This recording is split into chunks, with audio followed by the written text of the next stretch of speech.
ең негізгісі мына соңғы кездегі осы медицина саласының материалдық техникалық базасы. Екінші, ол мынау сіздердің материалдық жағдайларыңыз. Мысалы енді былтыр жалақы өсті, биыл жалақы өсті, келесі жыл өседі. Ол жөнінде де осы мынау мемлекеттік бағдарламада қаралған.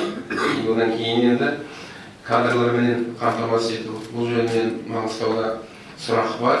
200-ге жуық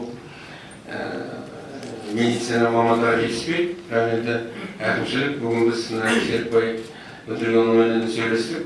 Қазір енді арнайы қаржы бөліп, сол қаржыны депозитке салып, сол арқылы мынау қазіргі жетіспей тұрған мамандарға қаржы беріп, сол қаржыны тиісті бағдарламаны жіберіп, пәтер алу жөнінен ол енді үлкен көмек болады. Одан кейін дипломмен ауылға бағдарламасы ары қарай жүзеге асырылу керек. Мына қай жерде дәрігерлер, болмаса басқа да медсестралар бар, басқалар бар, соларды жіберу жөнінен. Ендігі бір тағы бір мәселе, ол барлық онда бағана айттық, барлық елді мекендерде осы медициналық нысандарды біз енді салуымыз керек. Одан кейін әрине оларды тиісті құрал жабдықтармен қамтамасыз етуіміз керек.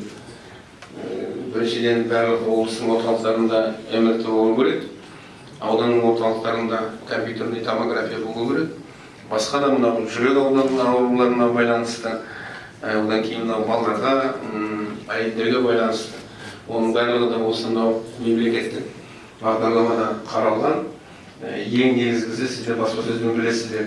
Мемлекет басшысы айтқан болатын, осы денсаулық сақтау саласына берілетін қаржы жалпы Қазақстанның ішкі өнімінің ең кем дегенде 5%-ын құрау керек. Осынау бағдарламада ол айтылған, сондай қаржы қарастырылған.